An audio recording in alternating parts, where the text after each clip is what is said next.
Hello, Blue Jays Domain here, and I'm here to go over some potential trades the Blue Jays could make this offseason. If the Jays don't land Bellinger, they seem destined to go out and make a splash to the trade market. And while I think it's still a far more difficult road for Toronto to do that, lots of reporters think the opposite.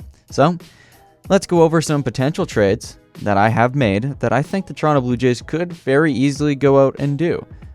Some of them are fun, some of them are weird, some of them are blockbusters, and some of them you're probably just going to hate. So, let's get into this. First up, I got a blockbuster with the Milwaukee Brewers. Yeah, you can probably already guess where this one's going. In this trade, the Blue Jays receive Willy Adames, a shortstop third base combination, Christian Yelich, an outfielder, and $20 million. In return, the Brewers would receive Bowden Francis, a starting pitcher, Hayden Junger, a starting pitcher who could probably also be a relief pitcher, Alan Rodin, an outfielder that would eventually take over Yelich's spot, and Kevin Biggio, a utility dude. Everyone knows who Kevin Biggio is, hey? I think. Yelich really slots into the lineup perfectly, especially at the top of the order. You can have Springer, Yelich, Bo, Vladdy, and Yelich's only job is just to get on base. I mean, I feel like that's pretty obvious. And Adames could solve that third base hole the Jays have. He slots in nicely 5 or 6, kind of right after Vladdy and Bo. You can put him in front of Kirk, or you can put him behind Kirk and in front of Varsho. Both are very, very good options to have. And this gives the Jays an opportunity to let Davis Schneider kind of take the reins at second base. Espinal just basically becomes the backup dude that you call on when nothing's going right. And yeah, that's basically the trade. The Jays do give up a long man and potentially 6th starter in Bowden Francis. Both Junger and Rodin are probably about a year or two away before they really make an impact on the league. And Biggio, well, Biggio's just Biggio. You don't really know what you're getting. Next up, I have a deal with the Angels. In this trade, the Blue Jays would receive Brandon Drury, a third base, shortstop, second base utility dude.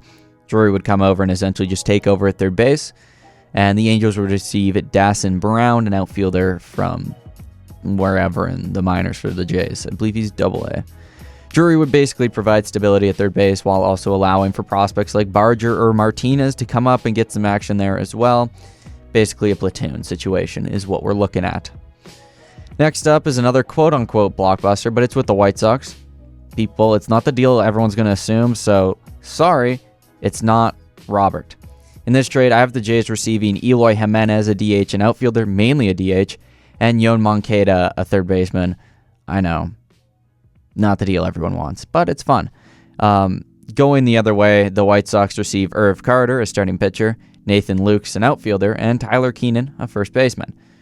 To me, Eloy's value isn't fully there because he hasn't put up a full 162 since he came up.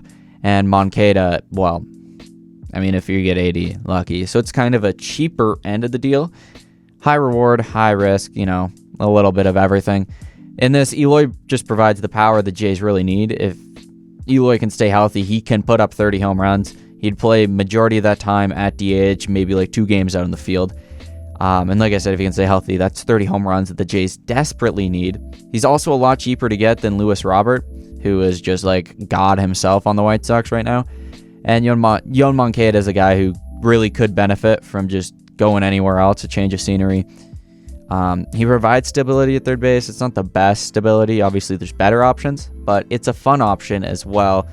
And I believe he's a switch hitter, if I'm not mistaken, which is fun. Jays don't have that.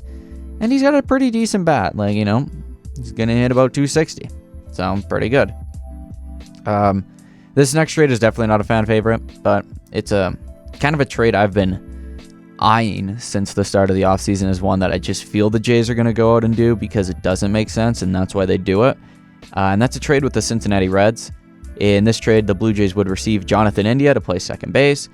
The Reds would receive Santiago Espinal, Yusei Kikuchi, and Adam Macko.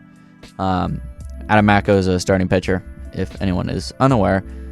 India provides a really good bat, or not a really good bat, but a pretty decent bat at second base. His defense can be a little questionable at times, but it is better than what Toronto currently has, besides Biggio. But I don't know if we want to run Biggio for a full 162. The bat does have potential, though, to be a solid 5-hole hitter right behind Guerrero and Bichette, and also in front of Kirk and Varsho to provide for some RBI AB opportunities for them to kind of boost those numbers up. And he's just a smart baseball player. He's not the Rookie of the Year player that he used to be, but he's also not horrible, and he's, in the worst way of saying, he's probably better than what Toronto has to offer. So I think it's a deal that could make sense. Obviously, losing Kikuchi sucks, because then you'd have to go out and sign a starter, and that's not fun, and Kikuchi's just a fun dude to have. But selling high on Kikuchi's value could prove to be a smart move, because who knows what Yusei Kikuchi does next year. Maybe he's a Cy Young winner, and we call him Yusei again, or he goes back to being a 7 ERA, and we throw him in the pen, and he's you suck. So, yeah.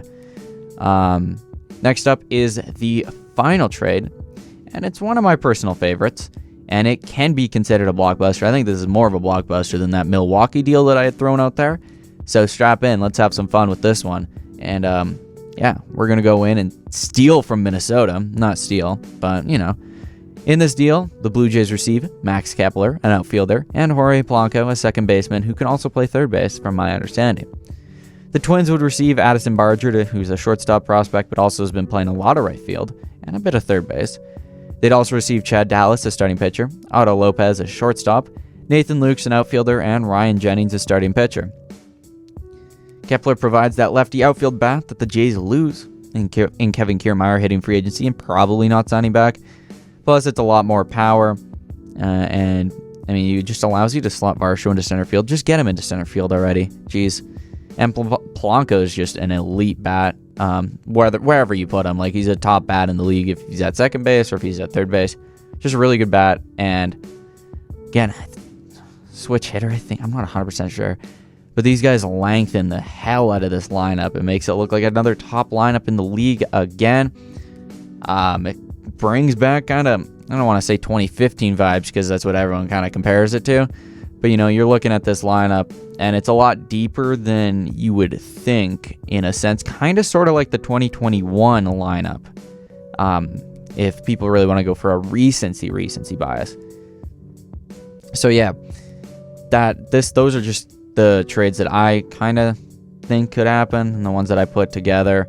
There obviously are a lot more options. Again, there's a Robert package that you could do. Again, I don't really think that happens. I mean, if you want to go real crazy, the Bregman trade, that could be a thing. And yeah, which trade do you hope happens out of those? I think it was 5 that I just did.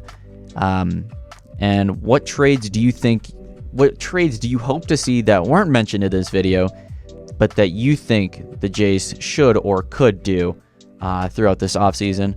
Let me know what you think of the video by leaving a like if you enjoyed it.